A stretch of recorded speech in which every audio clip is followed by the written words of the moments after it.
So this is Christmas, and what have you done?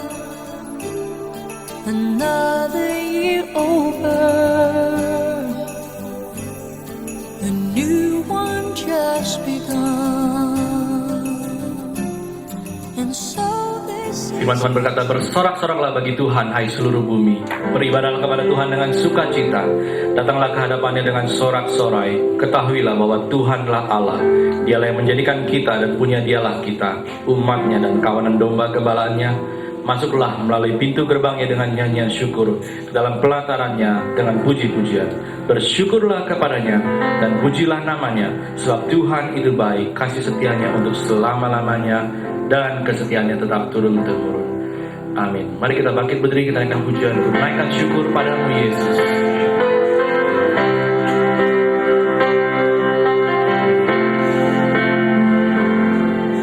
Ku naikkan syukur padamu Yesus. Ku sembah sujud kepadamu Tuhan.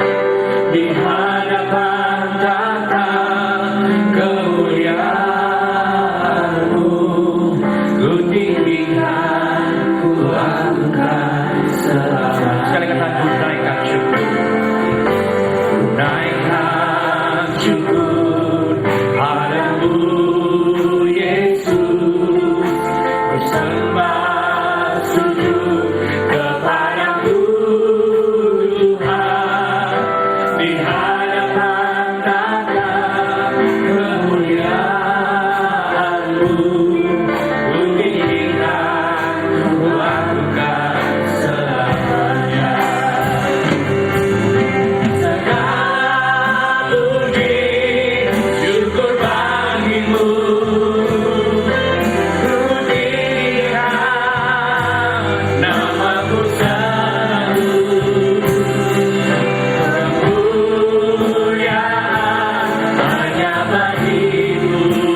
tinggikan, ku agungkan selamanya.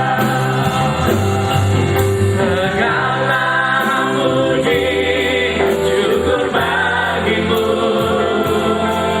ku tinggikan namamu selalu. Kemuliaan hanya bagimu, terpujilah namamu segala puji, segala puji syukur bagimu, ku tinggikan namamu selalu. Kemuliaan hanya bagimu, terpujilah nama, terpujilah, terpujilah nama, sekali kita terpujilah, terpujilah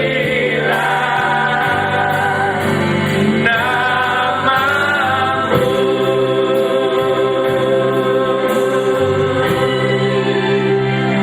Kami bersyukur Tuhan, Engkau Allah yang luar biasa dalam hidup kami. Kami mengucap syukur Tuhan bahwa saat ini kami boleh berada di tempat ini Tuhan. Kami boleh merasakan kehadiran Tuhan di tengah-tengah kami. Tuhan, kalau saat ini kami datang dengan penuh beban, berat, sakit, penyakit, dan segalanya Tuhan. Bila kami mau Tuhan angkat semuanya ini. Dan kami ketika kami datang Tuhan, kami boleh pulang membawa sukacita daripada Tuhan.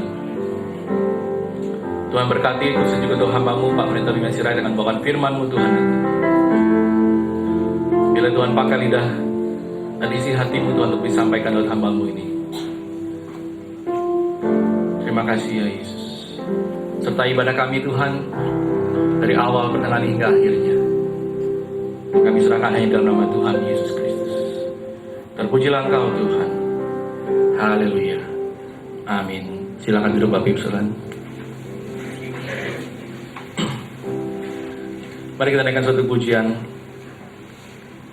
Kasih Allahku sungguh telah terbukti.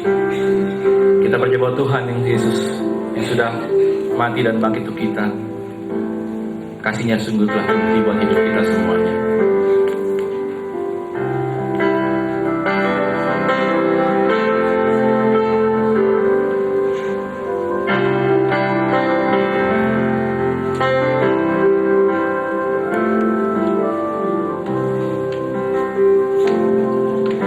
Kasih Allahku sungguh telah terbukti ketika Dia serahkan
telah terbukti.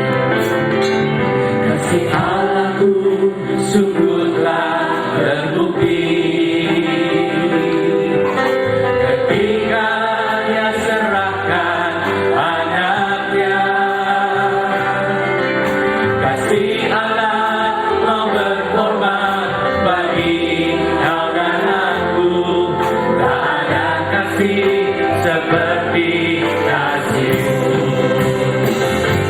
Bersyukur, bersyukur, bersyukurlah, bersyukur karena kasih setia-Mu. Ku sembah, ku sembah, ku sembah, ku sembah, selama hidupku ku sembah Kau. Buatlah kali bersyukur, bersyukur, bersyukur, bersyukurlah, bersyukur karena kasih setia-Mu. Ku sembah, ku sembah, ku sembah, ku sembah, selama hidupku ku sembah Kau Tuhan. Biar dengan sikap kita berdoa, musik mainkan tarian pujian ini, saudara, kita boleh masing-masing bersyukur akan kasih Allah kita yang sungguh telah terbukti bagi hidup kita. Knowing the angel did say was to search Him for shepherd in fields where they lay.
Mari kita siapkan, kita akan bersih dalam firman Tuhan.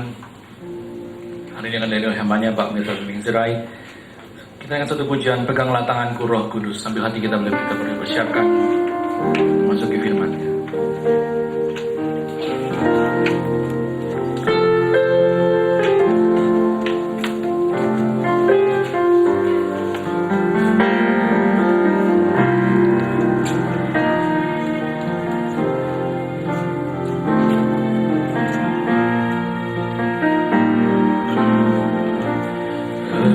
Angkatlah tanganku Roh Kudus, setiap hari. Ku tak dapat jalan sendiri tanpa Roh-Mu. Bawalah diriku kepada jalan kebenaran, agar ku tidak tersesat, mengikuti jalan-Mu. Silakan peganglah tangan. Peganglah tanganku Roh Kudus, setiap hari. Ku tak dapat jalan sendiri tanpa Roh-Mu. Bawalah diriku kepada jalan kebenaran, agar ku tidak tersesat, mengikuti jalan-Mu. Kudus, kudus Tuhan, mari kita bangkit berdiri. Kudus, kudus Tuhan, kudus namamu. Ku beri syukur dan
berterima kasih kepada Tuhan yang mempersekutukan kami di minggu yang kudus ini. Kami berdoa supaya Tuhan terus menolong memimpin kami lewat rally Natal, semakin memahami keajaiban kebenaran firman Tuhan, terwujudnya Natal sebagai sebuah keterlibatan surga yang langsung dalam hidup sejarah manusia. Karena kami berdoa terus Tuhan menolong kami, sehingga tak sekedar memahami Natal hanya dalam data, tetapi sungguh-sungguh kami boleh mengerti nilai yang tinggi di dalamnya, yang tak sekedar mengerti secara historis, tetapi menemukan nilai-nilai teologis yang abadi sifatnya. Karena itu berkati semua kami dalam kedalam kehendak-Mu, supaya di dalam keterbatasan kami, Tuhan memampukan kami. Terima kasih Bapa di dalam surga, kiranya Kau memberikan pencerahan kepada kami, baik hamba yang berbicara, setiap saudara yang mendengarkan. Demi Kristus Yesus, kami berdoa. Amin. Silakan dulu saudara yang kekasih. Baik, sebelum kita mendengarkan firman Tuhan, izinkan saya bertanya kepada kita, adakah di antara kita yang baru pertama kali hadir beribadah bersama dengan kami ingin mengucapkan selamat. Kalau ada sebelah kiri atau sebelah kanan, bisa berdiri saudara di tempat. Yang baru pertama kali hadir pada minggu ini ada? Di kiri saya bisa? Di sebelah kiri ada beberapa orang, 4, 5, 4. Selamat datang. Saudara kiri kanan, paling belakang juga ada 2 ya. Paling belakang, berikan ucapan selamat. Yang sebelah kanan saya ada? Oke, sebelah kanan nggak ada yang baru ya? Oke, merasa bersalah lah karena kalian tidak bawa orang. Yang kiri menang ya, bawa jiwa. Oke, saudara kekasih, kita akan membuka Alkitab kita. Selamat datang bagi saudara yang baru pertama kali datang beribadah bersama dengan kami. Kita Injil Matius 1 ayat 18 sampai 25. Matius 1 18 sampai 25. Berikan pembatas Alkitab di situ. Lalu buka juga Yesaya pasal 7 ayat 14. Yesaya 7 ayat 14. Berikan juga pembatas Alkitab di situ. Nah, 2 bagian ini akan menjadi pokok pikiran kita pada kesempatan minggu ini di dalam rally Natal yang kedua. Jika saudara sudah menemukan 2 bagian ini, kita akan membaca dari Matius dulu 18 sampai 25, lalu kita akan membaca Yesaya 7 ayat 14. Baik, kita akan membacanya secara berganti-gantian. Saya 18, saudara 19, terus hingga selesai. Kelahiran Yesus Kristus adalah seperti berikut. Pada waktu Maria ibunya bertunangan dengan Yusuf, ternyata ia mengandung dari Roh Kudus sebelum mereka hidup sebagai suami istri.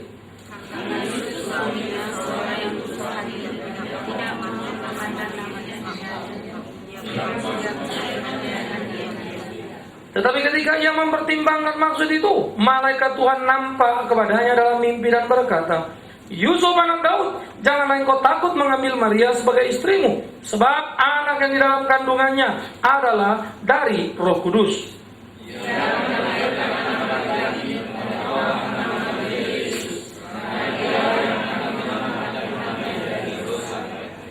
Hal itu terjadi supaya genaplah yang difirmankan Tuhan oleh Nabi.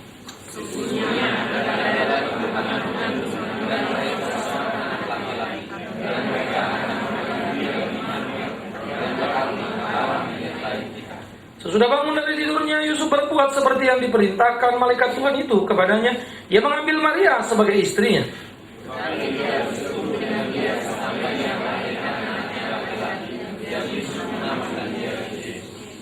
Yesaya 7:14 kita akan baca sama-sama. Yesaya 7:14, 1, 2, iya. Sebab itu Tuhan sendiri akan memberikan kepadamu suatu pertanda. Sesungguhnya seorang perempuan muda mengandung dan akan melahirkan seorang anak laki-laki, dan ia akan menamakannya Immanuel.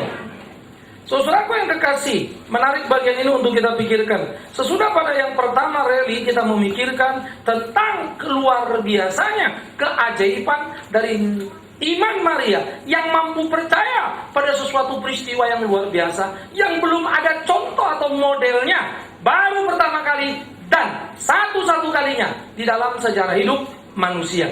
Nah, sekarang kita akan melihat saudara yang kekasih, mengapa itu menjadi sesuatu keajaiban. Lalu bagaimana pula lagi memahami bagian ini? Bagian ini mesti kita mengerti dengan konteks latar belakang Kejadian 3 ayat 15. Ketika Tuhan menyatakan janji pada waktu manusia jatuh ke dalam dosa, pengharapan akan keselamatan, di mana kemudian manusia diberikan pengharapan akan akan datangnya keselamatan lewat garis keturunan perempuan. Nah, ini Natal wanita kemarin. Sehingga perempuan itu akan melahirkan, lalu ular pun akan terus beregenerasi. Maka apa yang terjadi, saudara yang kekasih? Keturunan ular akan meremukkan tumit keturunan perempuan, dikatakan. Lalu keturunan perempuan akan meremukkan tumit kepala keturunan dari ular itu.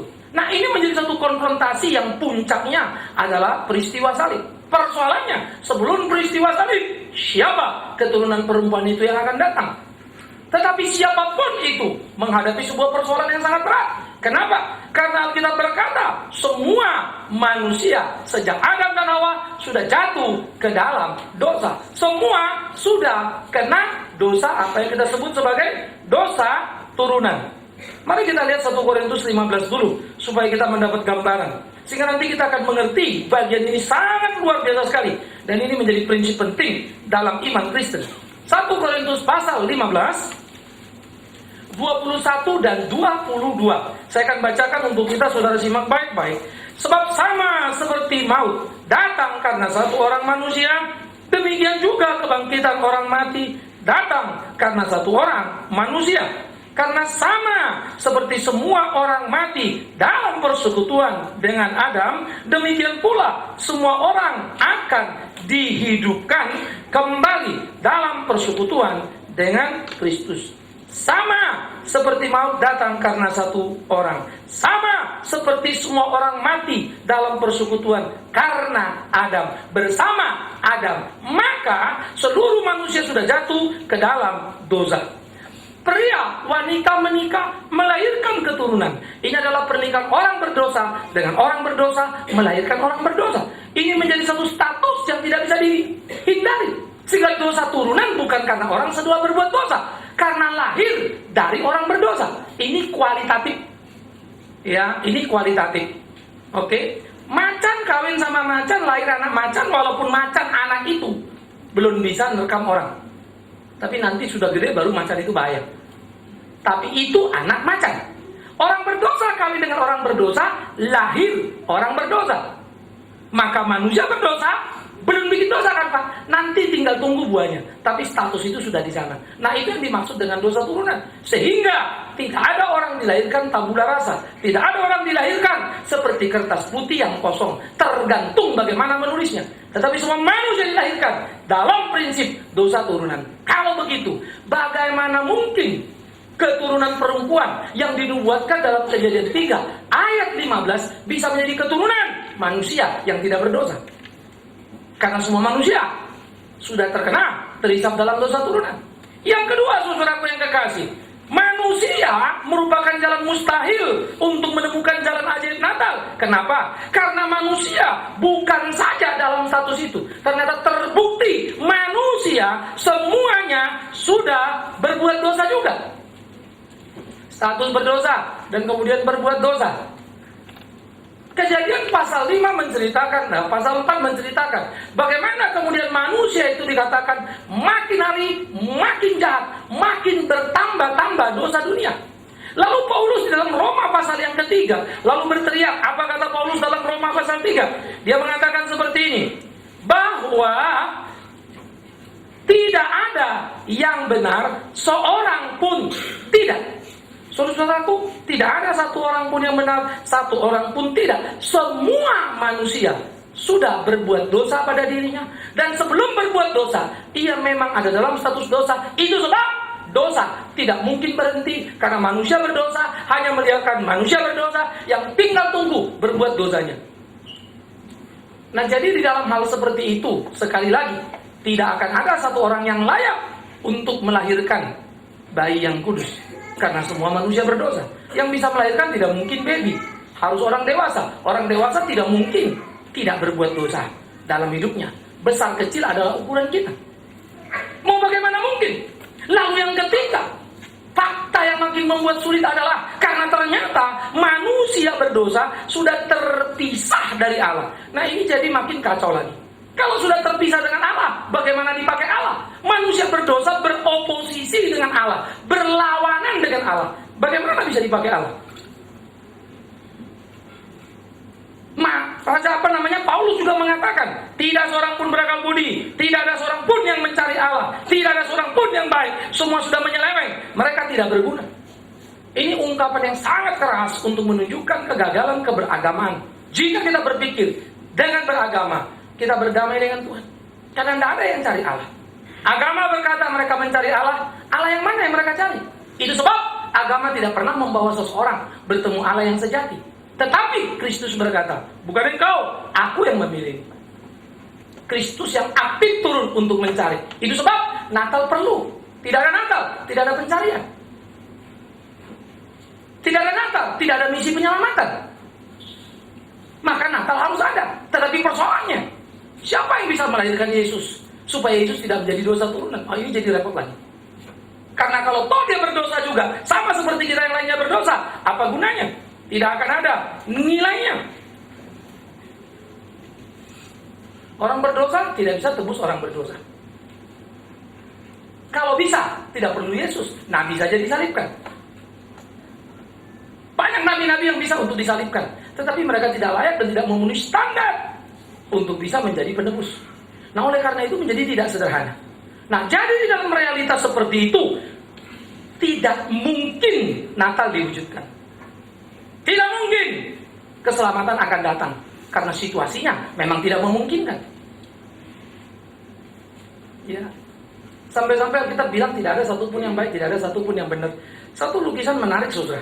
Mungkin dengan segera akal sehat kita segera berontak lalu berkata, banyak kok orang yang baik, banyak kok orang yang benar, mereka tidak mencuri itu. Ya, sekarang saya akan tunjukkan sedikit satu contoh yang seringkali saya pakai.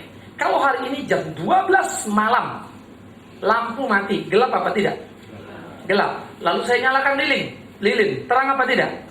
Pertanyaannya, lilin memberi terang apa tidak? Memberi terang. Besoknya jam 12 siang, matahari persis di atas terik. Saya nyalakan lilin, tambah terang apa tidak? Pertanyaannya, sebetulnya lilin memberi terang apa tidak? Gimana? Kalau memberi terang, kenapa tidak tambah terang? Hah? Karena sudah terang. Jadi pertanyaannya tadi, lilin sebenarnya memberi terang apa tidak? Halo? Relatif. Dia memberi terang di tempat yang gelap. Dia menjadi tidak ada apa-apanya, tidak menambah terang di tempat yang terang. Begitulah kita di hadapan Kristus. Itulah yang kita mesti pahami. Di luar Kristus, di depan manusia, mungkin kita menjadi baik karena sekitar kita jahat. Kita menjadi benar karena orang sekitar kita salah. Tapi ketemu sang baik, sang benar, yang maha itu, langsung kita tidak baik dan tidak benar. Itu namanya relatif nilainya. Itulah manusia. Jadi manusia memang tidak ada yang layak. Jadi nggak usah bilang ada tuh Pak yang baik, ada tuh yang benar. No, nggak ada. Mereka hanya baik dan benar dalam ukuran yang sangat relatif, ukuran manusia itu. Tetapi kemutlakan sang maha, yaitu Yesus Kristus, langsung membuatnya semua sirna. Tidak ada nilainya, tidak ada apa-apanya. Nah, ini kita harus hati-hati. Jadi kita tidak bisa memandang sesuatu yang bersifat relatif lalu membawa seakan-akan ada orang yang layak untuk menebus Kristus. Nah, saya mau tanya, ganteng atau cantik itu mutlak apa relatif? Relatif, tergantung kamu di mana ada. Sejelek-jeleknya kamu, percayalah, kalau berkumpul dengan simpanse, nah teruskan sajalah, begitu ya. Kan begitu. Tergantung dengan siapa kita kumpul. Kalau you ganteng temenan sama aktor, ayo orang paling bodoh kali ya. Kok temennya sama aktor? Ya pantas Anda kelihatan jelek. Cari teman yang jelek-jelek supaya kamu kelihatannya ganteng. It's so simple ya. Relatif. Mau dari mana memandang? Tetapi kebenaran tidak bisa relatif. Jadi siapa manusia yang baik? Tidak ada. Siapa manusia yang benar? Tidak ada. Siapa yang manusia yang tidak terpisah dari Allah? Tidak ada. Semua kacau. Yes. Kalau begitu siapa yang bisa menebus? Tidak ada. Kalau begitu, bagaimana mungkin Natal terjadi? Itu sebab menjadi menarik, saudara. Hanya satu kemungkinan Natal terjadi ketika Sang Kristus Yesus Tuhan menjadi manusia. Sehingga ia datang ke dalam dunia. Lah, persoalannya, kalau jadi manusia, dia manusia dong. Iya. Lah, kalau jadi manusia, dia kena dosa turunan lagi dong. Iya. Lalu bagaimana tidak? Nah, inilah Natal. Itu sebab dikatakan Maria sudah mengandung oleh Roh Kudus. Maria mengandung bukan karena hubungan biologis antara pria dan wanita.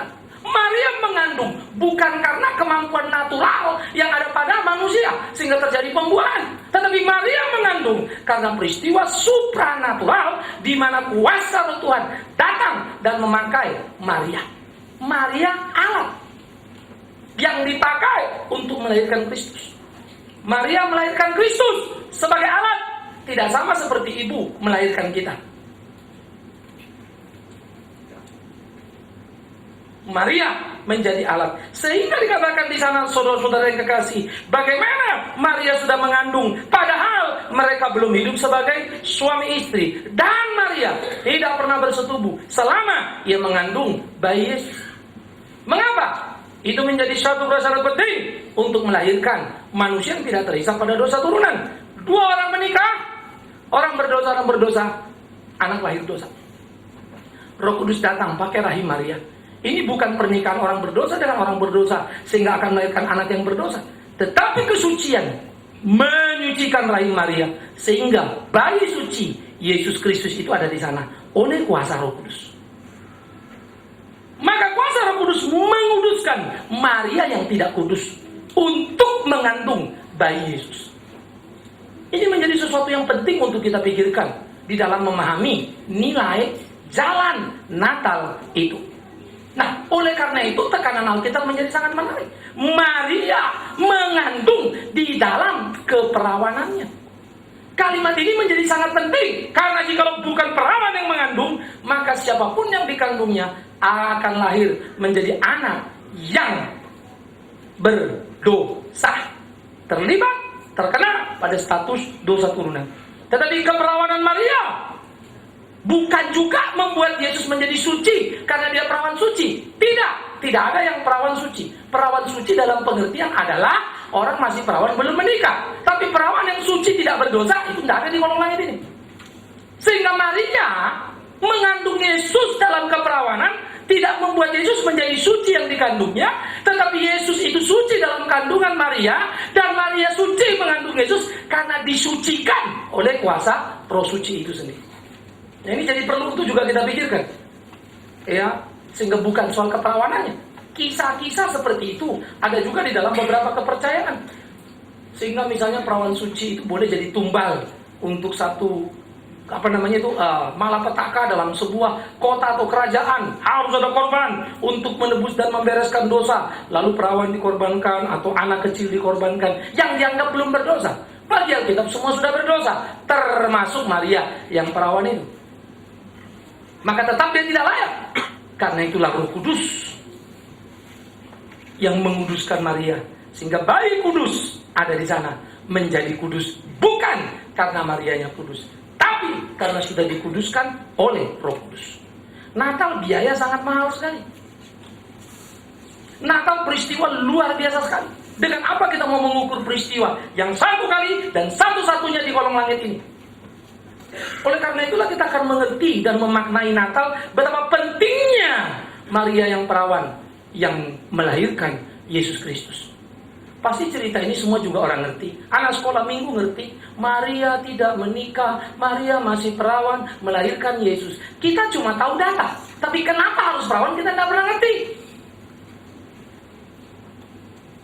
Nah, sekarang kita baru mulai bisa lihat berapa beratnya untuk merealisasikan yang disebut Natal. Itu sebab Yesus Tuhan yang akan dikandung oleh Maria menjadi Yesus Tuhan yang mengosongkan dirinya. Ingat, ini seminar bulan November kemarin. Maka dia mengosongkan dirinya, melepas atribut kealahannya dengan rela menjadi manusia, supaya dia bisa menjadi jalan keselamatan bagi manusia. Maka Kristus Yesus melepas atribut kealahannya, masuk turun ke dalam dunia. Sehingga di dalam kandungan embrio daripada Yesus itu, ingat, itu bukan pertemuan, ya, sperma dan sel telur terjadi pembuahan, tetapi kuasa Roh Tuhan yang ada di sana. Sehingga dia ada di dalam kandungan menjadi embrio manusiawi, tetapi dia ada karena kuasa Roh Kudus ilahi. Itu sebab sejak titik adanya di dalam rahim Kristus, satu pribadi, dua natur, Allah dan manusia ada pada dirinya, tidak bisa dipisahkan dan tidak bisa disatukan. Itu keunikan satu-satunya di kolong langit ini. Itu sebab nanti kita akan belajar satu waktu nanti ya, untuk menyelamatkan dunia hanya ada satu kemungkinan, kristologi yang ketat. Nah, jadi kebangunan pemahaman tentang kristologi menjadi sangat penting sekali. Ini harus dibangun untuk melihat dan bagaimana menyelamatkan dunia. Jadi kita mesti memikirkan berbagai aspek dan berbagai kemungkinan yang sedang terjadi di kolong langit ini. Jadi saudara yang kekasih, kita kembali dulu kepada bagian ini. Dia mengandung bukan karena hubungan badan. Dia mengandung dalam keperawanan. Yang dikandung kudus, bukan karena yang mengandung perawan, tapi karena Roh Kudus yang mengerjakan dan menguduskan sang perawan. Jadi kita tidak bisa mengkultuskan sang Maria, tetapi kita mesti respect tinggi kepada Maria yang punya iman luar biasa. Ingat minggu lalu? Iya, jadilah padamu. Yang tak mungkin ya, kok bisa? Kok mau dipakai untuk peristiwa yang seperti itu? Itulah iman Maria yang kuat. Tetapi menjadi lebih menarik lagi ketika dalam iman yang kuat, yang sungguh, ia menjadi yang luar biasa, yang tangguh. Maka saudaraku, Maria mengandung dan melahirkan oleh kuasa Roh Tuhan. Maria mengandung dan melahirkan bukan proses yang biasa, tetapi mengikut jalur kebiasaan yang namanya 9 bulan sekian hari harus mengandung. Itu dijalani Maria. Kesulitan, kandungannya makin besar, makin besar, makin besar, makin besar. Natural sekali. Tapi perlindungan dan kuasa Roh Kudus yang membuat kudus ilahi sekali. Sehingga natural, supranatural sekaligus pada diri Maria. Ingat, Maria selalu tidak mudah menempatkan dirinya. Ingat, saya remind lagi, umur 12, Maria di bait Allah. Waktu Maria Yusuf bawa Yesus ke bait Allah, lalu Yesus hilang, lalu ketemu lagi. Sudah capek cari-cari hampir seharian. Dari mana saja engkau? Apa jawab Yesus? Aku harus ada di rumah. Dan Maria menyimpan kalimat itu dalam hatinya. Waktu Yesus lahir, Natal itu, malaikat menceritakan apa yang mereka lihat. Yang mendengar itu heran. Maria menyimpan itu dalam hatinya. Tidak gampang memainkan peran sebagai ibu terhadap seorang anak, tapi anak yang sekaligus Tuhannya. Wow, luar biasa. Maka bagaimanapun respek kepada Maria harus tinggi. Kita tidak bisa terkurang ajar untuk membuat seperti biasa saja. Tetapi pengkultusan tetap saja salah. Mesti tepat dalam mengapresiasi dan menghargai. Ya, berlebihan itu salah. Tetapi membuat sama rata itu pun tidak layak sebagai orang Kristen yang tahu hormat. Nah, di sini seni untuk mengerti dengan tepat. Saya kira ini mesti kita menempatkan diri dengan tepat supaya jangan terlalu banyak bentrok-bentrok yang tidak perlu lagi antara Katolik sama Protestan. Bagi saya kebodohan kita lah yang membuat bentrokan. Orang bodoh selalu membicarakan perbedaan, tapi perbedaan yang seringkali tidak prinsip dan mengakibatkan perpecahan. Tapi orang cerdas mencari persamaan lalu mendiskusikan untuk melunturkan perbedaan. Itu orang pintar. Oh iya ya. Oh kalau gini. Oh berarti nggak ada bedanya dong. Oh iya, prasoposisinya gini. Oh ketemu toh. Oh berarti statementnya kurang pas. Kenapa? Mestinya begini dong. Oh iya ya, terjadi perbaikan. Dan saya kira ini perlu semacam sebuah kehati-hatian bagi gereja Tuhan, supaya jangan lagi tercabik-cabik karena kebodohan para pemberita firman yang merasa sudah ngerti Alkitab, berani khotbah luar biasa, padahal tidak mau belajar luar biasa. Nah ini kita harus hati-hati. Ya, sehingga mesti mengerti dengan baik lalu memperhatikan dengan baik-baik. Yang pertama tadi ingat, mengandung bukan karena hubungan badan. Yang kedua, mengandung dalam keperawanan. Yang ketiga, mengandung dan melahirkan oleh kuasa Tuhan. Dan yang keempat menjadi perlu lagi kita perhatikan, dia mengandung dan melahirkan untuk menggenapi nubuat. Ini menjadi semakin presisi karena ini sudah dinubuatkan oleh Yesaya kurang lebih 700 tahun yang lalu. Shalom itu akan datang, Raja Damai itu akan datang. Inilah pertanda bagimu. Ada seorang perempuan muda, itu istilah Yesaya, Alma dalam bahasa Ibraninya. Itu mau mengatakan perempuan muda yang belum menikah. Maka perempuan muda yang belum menikah oleh Matius diberikan stempel ketat anak darah, virgin. Maka keketatan daripada Matius tidak sembarang. Sehingga dengan wibawa rasul langsung Matius mengatakan dia anak darah. Yesaya berteriak dia perempuan muda belum menikah. Perempuan muda belum menikah kok punya anak. Maka Matius menekankan tadi perempuan muda sebagai anak darah, gadis. Apa yang penting? Kalimat Yesaya muncul 700 tahun yang lalu. Maka kalau 700 tahun sebelum sudah dinubuatkan, akan datang, akan lahir seorang juru selamat dari perempuan muda yang belum menikah. Siapa yang bisa meniru ini? Siapa yang bisa mewujudkan ini? Itu sebab Yesaya yang paling banyak berbicara tentang Raja Shalom yang akan datang, juru selamat itu. Kitab Yesaya yang banyak berbicara mulai dari kelahiran sampai kepada kematian Kristus. Seringkali disebut Injil Perjanjian Lama. Ya, dia sering disebut Injil Perjanjian Lama karena banyak berbicara tentang Kristus yang akan datang, Kristus yang berkarya. Nah, jadi saudaraku yang kekasih, ini menjadi bagian yang perlu untuk kita lihat bagaimana kita memahami dengan sungguh bahwa Natal itu terjadi dari sebuah perjalanan panjang yang luar biasa, yang tidak mungkin sudah menjadi mungkin. Perawan melahirkan. Nah, ini menjadi satu hal yang spektakuler yang perlu kita pikirkan bagaimana Natal luar biasa. Jadi kita mulai memahami Natal itu beda. Natal adalah Yesus datang menjadi titik penting menyelamatkan kita. Tapi kan gak mungkin karena manusia sudah berdosa. Bagaimana bisa? Maka Yesus anak Allah satu-satunya yang bisa memenuhi syarat. Lalu dia menjadi manusia lewat proses. Tapi mana bisa Allah kok jadi manusia? Nanti orang lihat Allah yang mati. Maka dia mengosongkan dirinya, merendahkan dirinya, mengambil rupa seorang hamba. Terjadilah hal yang luar biasa. Ia menyangkali keilahiannya untuk bisa kemudian menjadi manusia. Ini semangat Kristen hebat sekali. Maka Natal kita akan pahami. Saya selalu menyebut dengan air mata. Mana mungkin kita tertawa melihat Natal? Why God? Kenapa kau mau? Kami ini siapa kau sampai dibela begitu? Mau-maunya merendahkan dirimu. Allah melepas atribut kalanya, lalu jadi manusia, dikandung dan memilih Maria yang hanya wanita sederhana. Dia pilih Maria karena dia memang mau jadi hamba, bukan jadi raja. Dia bisa pilih Herodias atau yang lain-lain supaya dia menjadi raja.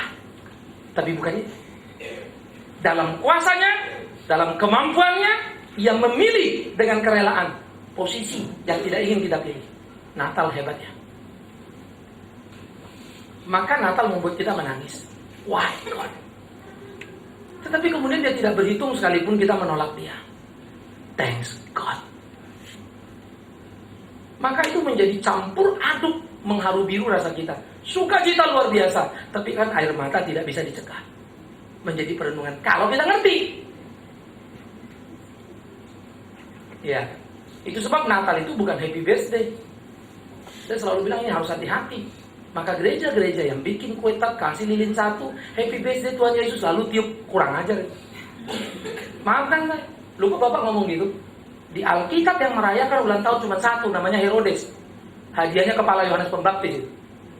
Jadi kalau gitu orang Kristen gak boleh ulang tahun. Tidak boleh kalau kayak Herodes. Jadi gak boleh merayakan ulang tahun. Nanti dulu. Ulang tahun itu adalah momentum yang bisa kita pakai. Bikin kebaktian, panggil keluarga. Supaya belum kenal Tuhan bisa kenal Tuhan. Kalau teman-teman kita yang gak Kristen kita undang, nah, ayo datang yuk ulang tahun nih, gua kumpul-kumpul makan, ntar ada dikit kebaktian. Dia mau nolak juga sungkannya. Namanya ulang tahun dia datang, ada denger situ omong. Itu momentum. Ya, yang tepat bisa dipakai. Manfaatkan momentum untuk mengucap syukur pada Tuhan. Itu sebab ulang tahun tidak bisa karena pestanya dan biayanya. Makin hari ya kita makin kabur. Karena kita makin terjerat dengan jebak dunia. Jadi makin salah kaprah.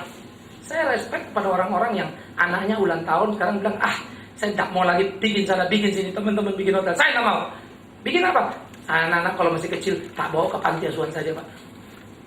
Lalu dia ulang tahunan bagi-bagiin kue sama anak-anak panti. Wah bagus sekali. Itu good idea. Ya. Itu yang bagus. Jangan glamornya, jadi salah kaprah semua. Nah, semangat kita memahami Kristus juga jadinya ngawur. Sehingga kita jadi party, bukan penghayatan. Hati-hati. Nah, sekarang kita akan melihat, saudara yang kekasih, Yesus Kristus adalah keajaiban jalan. Maria adalah jalan yang dipakai Tuhan untuk Natal, dan Yesus Kristus adalah keajaiban jalan itu. Kenapa? Pertama, Yesus Kristus menjadi manusia yang tidak terkena dosa turunan. Kenapa tidak terkena dosa turunan? Karena dia bukan buah dari sebuah pernikahan pria dan wanita. Perhatikan, Yesus tidak terkena dosa turunan karena dia bukan hasil pernikahan pria dan wanita. Itu sebab Maria harus perawan. Kalau tidak perawan, batal Natal. Hebat ya. Tapi bagaimana mungkin? Itulah kuasa Natal. Kapan diomongin? 700 tahun sebelum peristiwa. Wow. Dan ditepati satu kali dan satu-satunya di kolong langit dalam sejarah manusia. Jadi kalau kita mau bicara logika kuat, mau dibawa ke laboratorium, mau diuji dari berbagai hal, terlalu kuat untuk tidak dipercaya. Tapi bahwa orang-orang tidak percaya, itu tidak jadi masalah. Karena untuk percaya, itu pun anugerah. Tapi mengerti, itu menjadi panggilan kita. Maka kita harus paham betul apa yang kita pahami dalam iman kita. Kita tidak bisa menjadi sembarang dalam iman percaya kita. Nah, di sini saya pikir orang Kristen perlu untuk hati-hati. Bangga loh baca Alkitab. Ya, jangan cuma mau dengar khotbah-khotbah yang nyenengin kuping, tapi kita kehilangan arah, kehilangan makna. Itu mengerikan sekali. Tapi belajar untuk mengerti yang benar, memahami yang benar, bertumbuh yang benar, kuat sekali. Nah, kita akan punya prinsip-prinsip yang solid, yang absolut di dalam diri, karena kebenaran yang mencengkeram kita. Itu menjadi perlu. Jadi Yesus menjadi manusia yang tidak terkena dosa turunan. Maka dia memenuhi syarat untuk menjadi penebus dosa. Kalau yang mati adalah Musa, Musa juga orang berdosa. Maka kalau manusia yang mau jadi korban, semua manusia harus dikorbankan. Karena manusianya berkorban untuk dirinya sendiri. Artinya, saya dosa ya, saya dibunuh mati, selesai. Maka binasalah semua manusia. Maka korbannya cuma boleh satu, yang tidak berdosa. Tapi tidak ada. Itulah perlunya Natal. Yesus datang. Jadilah dia manusia yang tidak berdosa. Itu Natal. Spektakuler ya. Itu sebab dia pilih hamba. Itu sebab dia rela ditolak. Itulah gambaran dari manusia berdosa. Maria mengandung, ketuk pintu, tidak ada yang buka. Semua tempat sudah penuh. Tidak ada yang mau bilang, oke, aku yang keluar. Karena mau mengekspresikan dosa membuat manusia sangat egosentris. Dosa membuat manusia tidak memikirkan yang lain, termasuk juru selamat. Maka Yohanes dengan tepat menggambarkan Natal. Dia datang kepada milik kepunyaannya. Tapi milik kepunyaannya apa? Menolak dia. Diwujudkan dengan tidak ada tempat. Disempurnakan dalam tanda petik dengan menyalibkan dia. Ironisnya. Lahir ditolak, mati disalibkan. Orang Kristen kalau tidak mengerti cinta kasih Tuhan, saya tidak ngerti lagi. Itu sebab orang Kristen kalau menahan seluruh hidupnya melayani Tuhan, saya tidak ngerti lagi. Orang Kristen kalau hitung-hitungan melayani Tuhan, saya sudah tidak ngerti lagi. Mestinya cinta kasih menghancurkan seluruh kehidupan kita, sehingga hidup kita hanya untuk dia. Tidak boleh pikir apapun. Maka saya ngerti kenapa orang seperti Paulus bisa omong, hidupku Kristus, mati bagiku untung. Padahal dia sudah mengalami kerugian banyak. Karena dia calon pemimpin agama yang besar, murid Gamaliel yang top dan terkenal. Tetapi kemudian gara-gara itu Yesus jadi uber-uber. Dulu uber-uber murid Yesus mau dibunuh. Sekarang jadi uber-uber sebagai murid Yesus mau dibunuh. Berkali-kali aku dicambuk, disesak, diuber-uber seperti penyamuk. Tapi demi Injil, aku tidak akan berhenti. Jadi kita mesti memahami pemaknaan ini. Yang kedua menarik saudaraku, Yesus Kristus sebagai keajaiban jalan. Karena apa? Dia adalah manusia sama seperti kita. Dicobai tapi tidak berbuat dosa. Itu Ibrani 4 ayat 15. Sehingga kitab Ibrani pasal keempat ayat 15 menunjukkan kepada kita betapa Yesus adalah manusia itu. Tetapi dia manusia yang dicobai, manusia yang dikondang ganjing, tetapi dia tidak berbuat dosa. Coba pikirkan dalam kitab Injil Matius pada waktu Yesus dicobai. Setan bilang apa? Hei, sembah aku, maka aku akan memberikan apa? Seluruh dunia kepadamu. Yesus ditawarkan seluruh dunia, hanya menyembah kepada setan. Ia berkata, enyalah setan. hanya kepada Tuhan Allah lah engkau menyembah. Diusirnya setan itu. Padahal manusia, tidak usah diminta setan pun menyembah setan supaya jadi kaya. Nah itu balik-balik kita ini. Makanya unggul kita dari yang tidak kenal Tuhan. Mereka mau menyembah setan untuk dapat kaya. Kita tidak akan. Lebih baik miskin daripada saya sembah setan. Ya, kita tidak perlu ke Gunung Kawi. Ngapain ke Gunung Kawi? Mau sembah-sembah di sana? Jangan. Kalau mau ke Gunung Sion, jalan-jalannya. Tapi itu pun tidak boleh. Aku ke Gunung Sion supaya kaya. Itu pun kurang ajar juga. Saya ke Israel supaya diberkati. Tidak. Kita ke Israel belajar untuk mengenal sejarah, historical, biblicalnya. Itu boleh. Maka orang Kristen pergi Israel supaya diberkati, Tuhan salah. Tapi kalau mau belajar harus.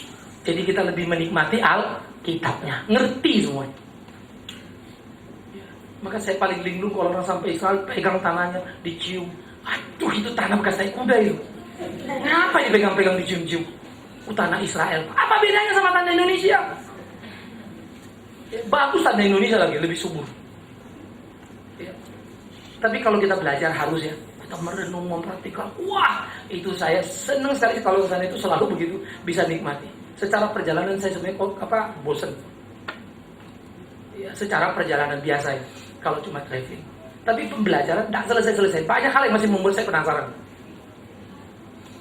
Ya, satu waktu saya pikir-pikir ya anak-anak kalau sudah besar, saya pengen tinggal desa, tinggal apa salah satunya 1 bulan. Ya, tinggal di kibut-kibutnya orang Israel. Pengen sekali. Tinggal di sana sebulan, belajar mereka betul-betul cara berpikirnya. Saya pengen tahu Yahudi ini kayak apa sebetulnya. Secara sekilas saya bisa lihat. Tapi saya pengen berdialog terus tentang Mesianik. Ya, satu orang kelompok waktu saya tanya dia percaya nggak yuk keselamatan itu? I am Jewish Messianic. Ya, Abuna, you must know me. I am the Jewish Messianic. Jadi mereka bangga sebagai orang Yahudi yang Mesianik, artinya Yahudi yang percaya Mesias. Persoalannya dia nunggu, kita udah.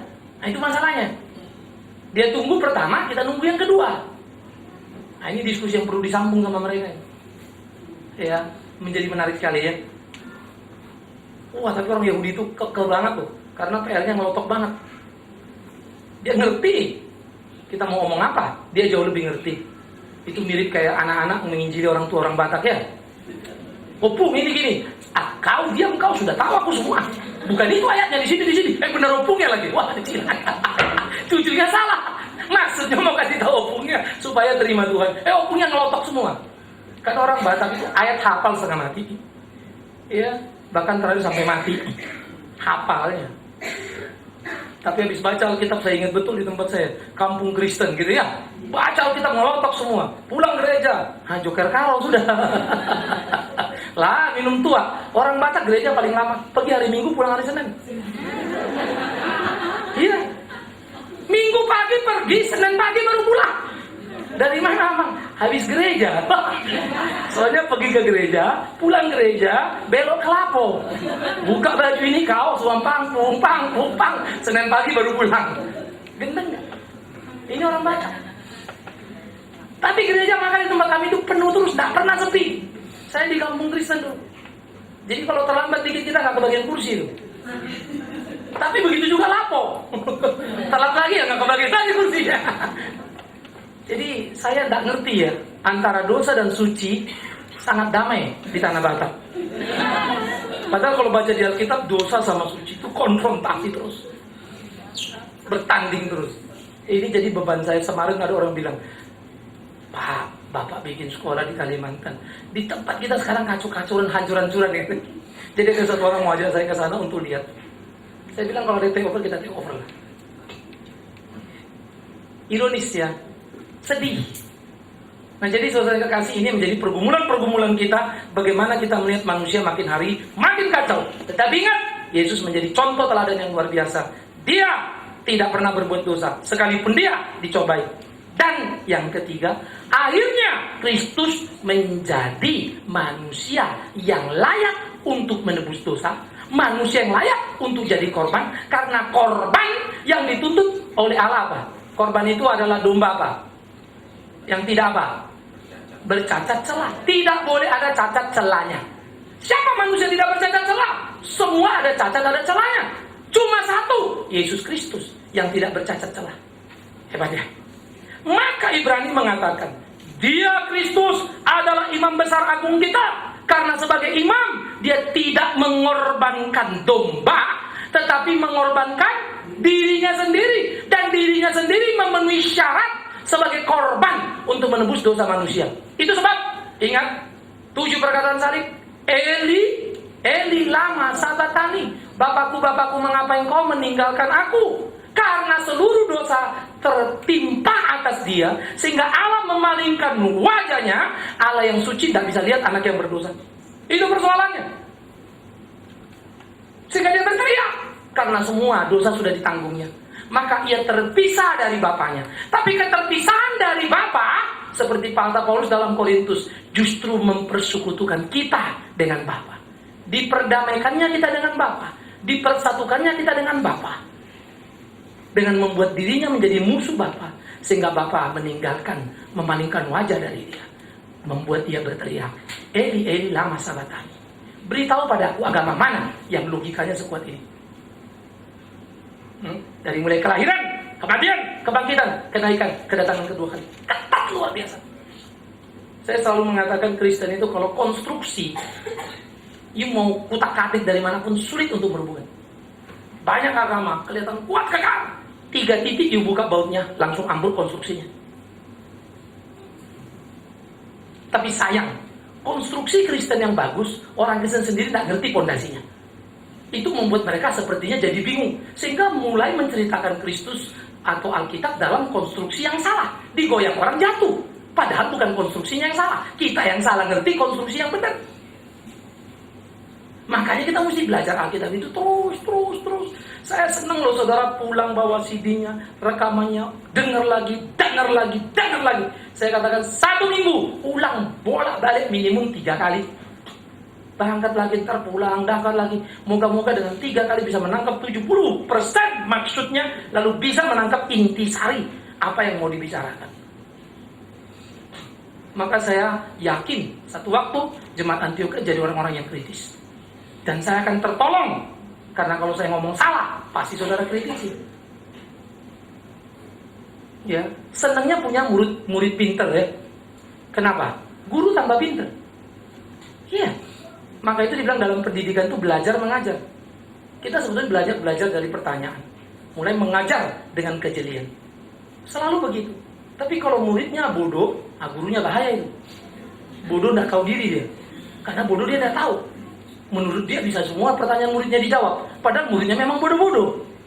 Maka si guru yang bodoh pun bisa menjawab pertanyaan bodoh. Lalu dia pikir dia, ini celaka. Ya. Maka saya kalau suka, saya ini nggak tahu lah, pokoknya saya sih menikmati saja. Saya nggak pernah mau tahu satu hal lalu berhenti. Kalau masih bisa tanya, itu yang saya ingat belajar dari seorang profesor bilang, belajar yang paling benar adalah bertanya. Kalau ada jawaban bisa ditanya, tanya lagi. Terus selama bisa ditanya, sampai tidak ada lagi yang bisa ditanya, baru jawabannya final. Karena tiap kali ada pertanyaan, pasti harus ada jawaban. Kalau ada pertanyaan, tidak bisa tidak ada jawaban. Kecuali memang pertanyaan itu salah. Itu pun perlu jawaban untuk menjelaskan kesalahan pertanyaan itu. Menarik ya. Maka saya suka waktu kemudian orang mendebat Yesus, Pontius Pilatus menanya Yesus, jawaban Yesus itu wow, unggul banget deh. Ingat Yesus waktu ditanya, Guru, apakah kami harus membayar pajak? Itu jawab ya atau enggak, habis Yesusnya. Loh kenapa Pak? Kalau jawab ya bayar pajak, dengan segera ahli Taurat kasih tahu orang Israel, kita disuruh si rabi gila itu membayar pajak pada kafir. Orang Yahudi paling jengkel bayar pajak sama orang Roma. Coba bilang, tidak perlu. Langsung kelompok Herodian lewat jalurnya politik masuk dan akan lapor kepada gubernur Roma. Yesus mengajarkan kami tidak bayar politik. Itu gerakan bawah tanah dan pemberontakan itu. Maka apa jawab Yesus? Hebat ya. Ya nggak pernah kepikiran. Bukan yes or no. Alternatif ketiga. Maka dualistik yang disebut modern thoughts itu dikalahkan oleh Kristus. Kristus punya pikiran yang lebih jenius lagi. Kalau modern thoughts yes or no, what your argue? Ya, tidak, argumentasinya apa? Final. Tapi Kristus punya alternatif ketiga, keempat, kelima, keenam. Wow. multi sekali dimensinya dalam menjawab pertanyaan. Maka dia jawab apa? Berikan yang harus kau berikan pada kaisar, berikan apa yang harus kau berikan kepada Tuhan. Final. Itu jawaban jeli banget. Saya senang politik, jadi kalau nangkep politis, itu politis banget pertanyaannya. Wih, hebat. Kagum sekali. Saya belajar banyak. Saya nikmati. Maka saya kalau dengar pertanyaan saya dengar dulu. Benar apa salah? Kalau saya luruskan dulu. Karena kalau saya jawab pertanyaan salah, pasti jawabannya jadi salah. Oh, pertanyaannya salah kok dijawab. Ini jawabannya pasti salah. Bisa ngerti maksudnya ya? Nah, kalau kembali, maka Natal adalah satu argumentasi yang sangat kuat. You mau tanya apapun, jawabannya sangat luar biasa. Yesus memenuhi semua syarat yang ada. Hebat. Ajaib sekali jalan Natal itu. Tidak ada yang bisa merancang kecuali Tuhan. Dan hebatnya, Yesus mau melepaskan keilahiannya jadi manusia. Natal amat sangat luar biasa. Maka kita dan keajaiban jalan Natal, satu, percayalah pada Dia. Jangan pernah setengah-setengah.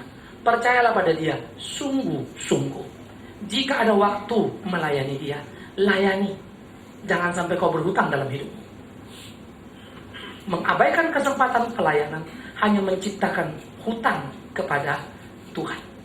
Tapi mengisi tiap kesempatan boleh melayani, kita mengurangi hutang kepada Tuhan yang tidak mungkin pernah bisa kita lunasi. Makanya dalam penyucian bait Allah, maka mengertilah murid-murid apa yang dikatakan firman Tuhan. Aku hangus oleh rohmu. Itu menarik ya. Arti cinta kasih Tuhan akan membuat kita terus berkobar-kobar untuk melayani Tuhan. Tak pernah berhenti. Ya, pikirkan, renungkan itu. Ya. Saya personal 2008 punya agenda berat lagi. Mika, satu pihak kita sekarang senang banyak yang maju. Tapi dari 90 kurang lebih 160 juta, 70 juta kurang tiap bulan operasional. Sehingga saya share mulai lagi dengan beberapa orang. Tahun depan lagi kita hitung dengan hati-hati. Kekurangan akan makin naik lagi karena jumlah siswa tambah, jumlah mahasiswa tambah lagi. Berat sekali loh, tiap bulan. Hidup saya sendiri, uang tak ada. Mau cari 100 juta kemana duitnya? Tapi Tuhan selalu buat luar biasa. Tetapi tahun depan waktu masih mau cari ini, mesti cari lagi uang kurang lebih paling tidak 2,5 miliar. Kita pikir kita mau beli 2 ruko yang di Salemba. Sekarang kita dipinjamkan 1 ruko. Sebelah lagi itu sudah mau dijual. Kita sudah tidak muat kantornya. Mika sudah perlu diperlebar lagi. Seleksinya, bagiannya, banyak hal yang ideal yang mesti dikerjakan dalam struktur. Tapi enggak, kapasitinya enggak memadai lagi. Mesti diperbesar lagi. Ini uang 2,5 miliar lagi. Waduh. Ini kalau nanti saya langsung cari uang untuk Mika, lalu cari uang lagi. Ini kayak apa ya? Tapi saya pikir-pikir lagi tidak peduli. Saya gelisah kalau cari uang untuk saya. Tapi kenapa mesti gelisah kalau cari uang untuk pelayanan? Saya berani bicara, selama itu bukan untuk saya. Entah kayak apa Tuhan memenuhi, itu urusan Dia. Urusanku melakukan apa yang Dia mau. Itu saja. Maka 2008, tantangan sudah nunggu lagi. Jadi saya tiap masukin 1 tahun yang selesai.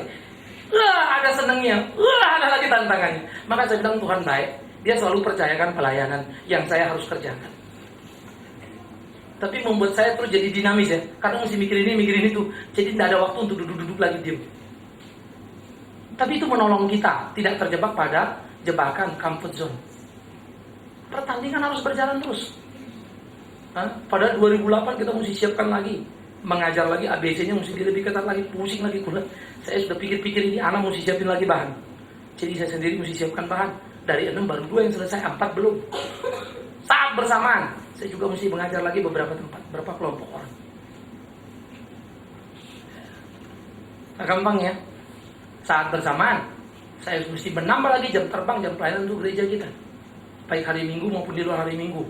Kita mau setting tahun depan ada pasutri 1 bulan 1 kali. Ya, sehingga wilayah ditiadakan kumpul nanti semua pada Minggu 1 kali dalam 1 bulan. Nah, saya mesti siapkan lagi khotbah pasutri 12 topik. Apa itu pasangan suami istri? Design by God, decision by God, terus bagaimana memfollow up seluruh kehidupan. Wish. Susah ya, tetapi saya harus mengatakan dari mimbar ini, kalau kita ingat Natal, apa yang Yesus lakukan, beranikah kita berhitung apa yang mau kita kerjakan? Saya percaya tidak. Ya kan ya? Kalau dia sudah mau lakukan, masa kita tidak? Apalagi nanti kita mau membicarakan kematian Kristus. Jangan pernah takut. Tapi ingat ya, melayani Tuhan tidak pernah enak dalam tanda petik. Situasinya selalu pelik dan tidak menguntungkan. Berat. Tetapi yang bertanding bukan kita. Dia cuma pakai kita. Seperti dia pakai Maria. Mana mungkin Maria merealisasikan Natal? Nggak bisa. Tapi Tuhan pakai dia. Dan dia terlibat di sana untuk hal yang tidak mungkin. Saudara mau seperti Maria dilibatkan? Ayo kita maju. Jangan takut dengan ketidakmungkinan. Tapi selalu menguji. Ini sesuai kehendak Tuhan. Supaya juga jangan sampai terjebak ini ambisi diri pribadi. Ya, saya juga takut kalau nanti saya mau ini mau itu ternyata bukan maunya Tuhan, cuma mau saya pribadi. Saya juga mesti hati-hati. Selalu juga perlu diingatkan. Di situ kita berbeda pendapat, mulai mengasah kemungkinan. Ini boleh. Ini dia. Ini jalan. Ini dan seterusnya. Biarlah jalan Natal yang ajaib itu, yang melibatkan Maria, Yusuf untuk ambil bagian di sana. Maka sekarang kita percaya pada dia. Dan yang kedua, kita berjalan di jalan dia. Jalan Yesus tidak ada yang biasa. Semua penuh dengan hal yang luar biasa. Jalan Yesus tidak bisa dengan kemampuan kita yang biasa. Karena itu kita harus bergantung kepada dia. Maka saya percaya, jika kita melakukan apa yang Tuhan mau, itu akan menjadi sesuatu yang luar biasa. Biarlah kiranya semakin hari kita memahami dan memaknai Natal seperti apa yang jadi kehendak Tuhan, sehingga kita tidak menjadi salah. Amin. Kita berdoa. Tundukkan kepala, kita ambil waktu untuk berdoa. Bapa di dalam surga, terima kasih untuk firman-Mu.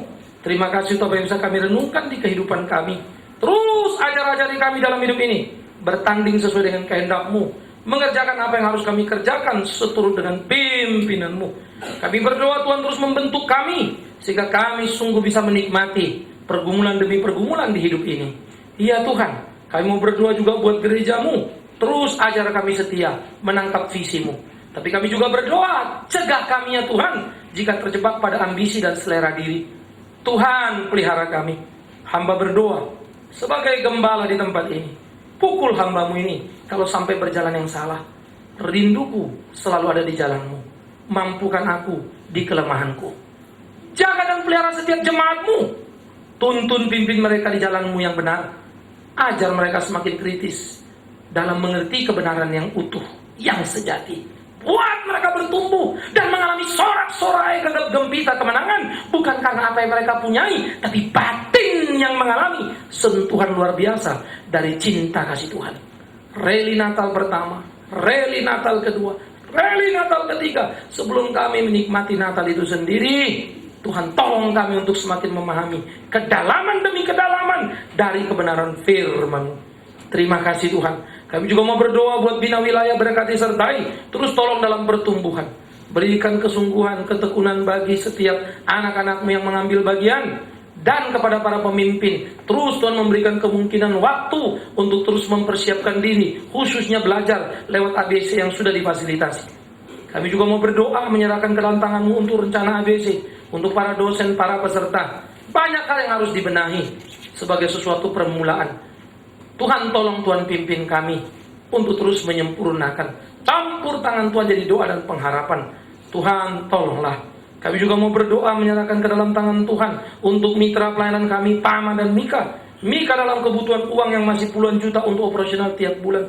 Sedang menggali sumur dan akan menyelesaikannya.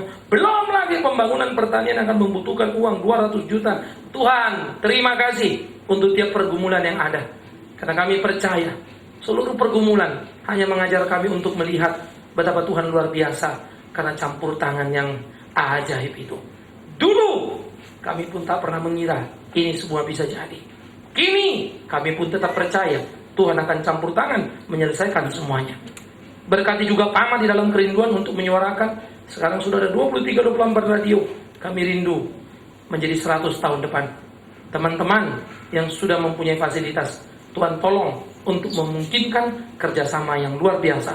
Pembentukan pengurus yang baru juga Tuhan mampukan. Supaya menjawab tantangan demi tantangan. Banyak hal yang bisa kami kerjakan. Rencana-rencana televisi mingguan juga Tuhan tolong pimpin. Terima kasih kalau kemudian kami boleh diminta untuk terlibat tanpa biaya. Terima kasih Tuhan. Berapa badan kami? Seberapa mampu kami? Engkau yang lengkapi. Tuhan tolonglah. Kami juga mau berdoa untuk kesatian para pengurus dan aktivis. Berkati sertai. Ajar kami bahu-membahu dan menyadari yang paling penting dari pelayanan kami adalah kesehatian kami. Ajar kami untuk menyadari, saling melengkapi dan saling mengisi, berpacu untuk mengerjakan apa yang menjadi kehendak-Mu. Di tengah-tengah pergumulan tiap pengurusmu, jemaat yang ada, Tuhan campur tangan. Baik dalam persoalan anak, suami, istri, orang tua, sakit, kehidupan, pekerjaan, Tuhan tolonglah. Begitu pula anak-anak kami dalam sekolah, sehingga di tengah-tengah pelayanan kami, Tuhan mampukan kami untuk mengingat pelayanan kami bukan hanya di gereja ini, di gedung ini, tapi juga di rumah, memainkan peran secara maksimal. Sehingga sungguh-sungguh ada sebuah keseimbangan hidup berumah tangga, sosial, bekerja, dan gereja menjadi sebuah kebangunan yang luar biasa, membentuk kami seperti apa maumu, ya Tuhan kami. Kami berdoa juga menyerahkan ke dalam tangan Tuhan untuk gerakan pemuda peduli bangsa. Tuhan tolong anak-anak muda kami makin peka dan mengerti apa yang menjadi kehendak-Mu. Engkau pakai mereka dengan cara-Mu yang luar biasa itu. Dan kami juga mau berdoa menyerahkan ke dalam tangan Tuhan untuk Natal kami, panitia, persiapan yang diadakan, segala pembiayaan, campur tangan Tuhan jadi doa dan pengharapan. Semua mereka yang ambil bagian, kami berdoa supaya mereka tak sekadar mempersiapkan diri untuk memenuhi tuntutan acara, tetapi sungguh untuk melayani, memberikan hati padamu. Karena itu biarlah sukacita mendahului, menguasai hati dan pikiran mereka dalam mempersiapkan diri.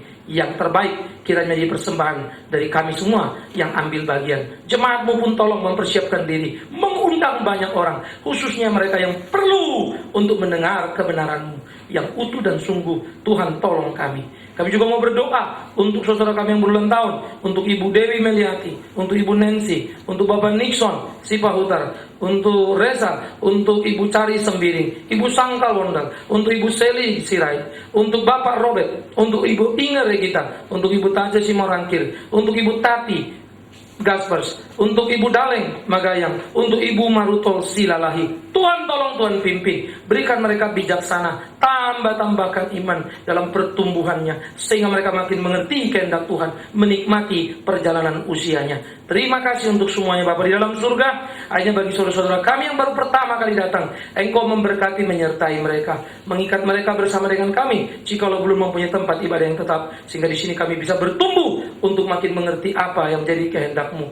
Demi Yesus Kristus Tuhan kami yang hidup, kami berdoa bersyukur dan terus mohon pimpinan Tuhan. Terpujilah nama Tuhan kekal selama-lamanya.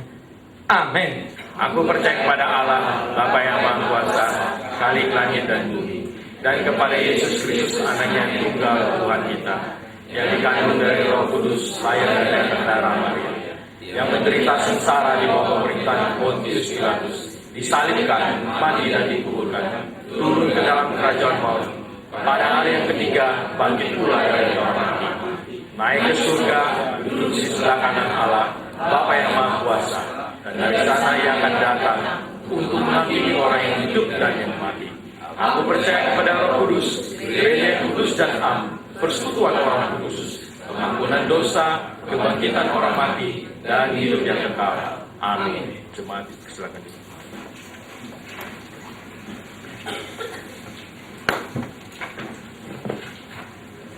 Baik, tiba saatnya kita akan memberikan persembahan syukur kita.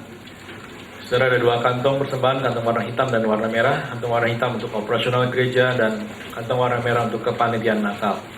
Firman Tuhan berkata dalam Ibrani 13 ayat 15-16, sebab itu marilah kita oleh Dia senantiasa mempersembahkan korban syukur kepada Allah, yaitu ucapan bibir yang memuliakan nama-Nya, dan janganlah kamu lupa berbuat baik dan memberi bantuan, sebab korban-korban yang demikianlah yang berkenan kepada Allah. Allah Bapa kami yang ada di surga, Allah yang kami kenal dan kami sapa di dalam nama Yesus Kristus Tuhan. Terima kasih Tuhan kalau firman-Mu pada pagi hari ini telah mengingatkan kami akan nilai Engkau Tuhan yang luar biasa. Dan oleh karenanya Tuhan, ajar kami untuk mengatakan tidak kepada yang biasa-biasa, tetapi mengatakan ya kepada yang luar biasa. Jadikan kami jemaat yang luar biasa, yang berani berkorban sebagaimana Engkau telah berkorban untuk kami Tuhan. Terima kasih Yesus. Kalau pada pagi hari ini juga Tuhan, telah Engkau berikan kesempatan kami untuk memberikan yang terbaik untuk pelayanan di tempat ini. Dan oleh karenanya Tuhan, ajar terus kami Tuhan, untuk memberikan yang lebih baik lagi untuk pelayanan kepada Engkau Tuhan Yesus. Terima kasih Tuhan Yesus. Dan oleh karenanya kami ingin berdoa sebagaimana doa yang Kau ajarkan kepada kami. Bapa kami yang ada di surga, di bumi seperti surga,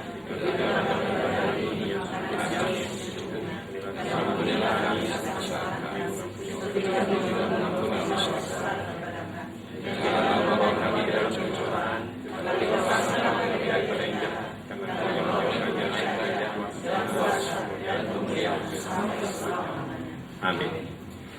Dengan tetap berdiri, kita akan mengakhiri ibadah kita pada siang hari ini. Mari kita bersama-sama membacakan petunjuk hidup baru yang terambil dari Yesaya 52 ayat 6 sampai 7. Sebab itu umatku akan mengenal namaku, dan pada waktu itu mereka akan mengerti bahwa akulah Dia yang berbicara, ya aku. Betapa indahnya kelihatan dari puncak bukit-bukit kedatangan pembawa berita yang mengabarkan berita damai dan memberitakan kabar baik, yang mengabarkan berita selamat dan berkata kepada Sion, Allahmu itu Raja. Satu pujian katakan, langit dan bumi pujilah Dia.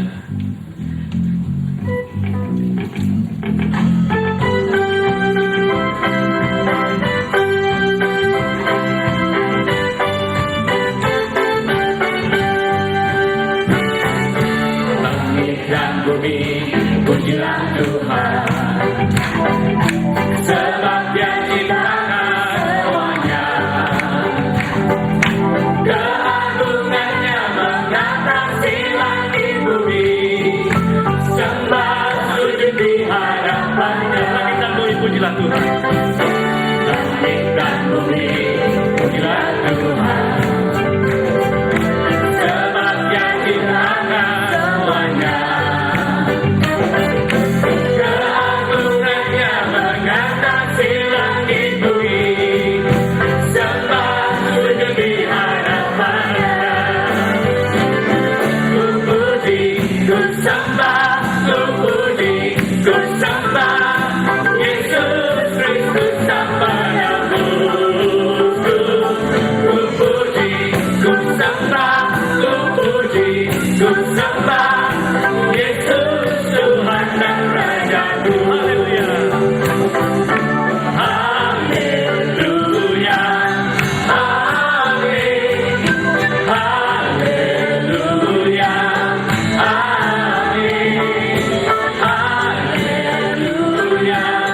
amin, haleluya, amin. Langit dan bumi pujilah Tuhan, sebab Dia ciptakan semuanya.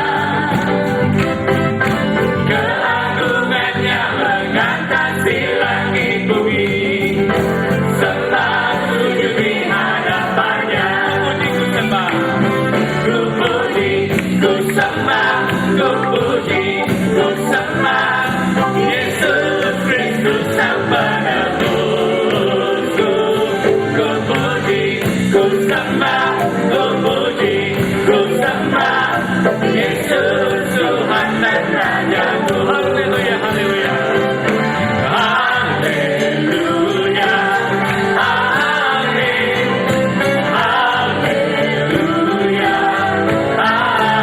haleluya, haleluya,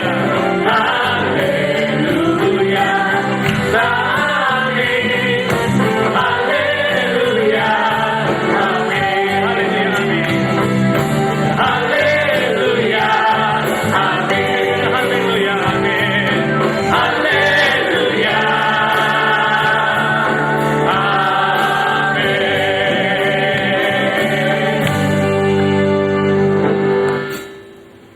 Usai sudah ibadah kita akan kembali ke tempat kita masing-masing. Jalan Natal penuh dengan keajaiban yang tak mungkin telah dimungkinkan oleh belas kasihan dan penyangkalan keilahian Yesus Kristus Tuhan menjadi bayi Natal yang sejati, memenuhi syarat untuk menjadi tumbal atas dosa manusia. Bukankah itu luasa? Ingatlah Natal, cinta kasihnya. Menangislah karena ia mengasihimu. Bersukacitalah dari tangismu karena ia tidak menghitung kesalahanmu. Berjalanlah pada jalannya. Lakukan apa yang menjadi kehendaknya. Ia berjanji akan menyertai kita hingga kesudahan zaman ini. Berkatnya ada bagimu. Terimalah kasih karunia dari Allah Bapa, persekutuan dengan Yesus Kristus Tuhan, serta penghiburan pertolongan pengajaran dari Roh Kudus yang terus menyertai engkau sekarang sampai Maranatha. Tuhan datang kembali menemukan engkau hidup sebagai umat yang setia, bersaksi tidak bercacat celah, hanya untuk puji hormat dan melayani Dia. Amin.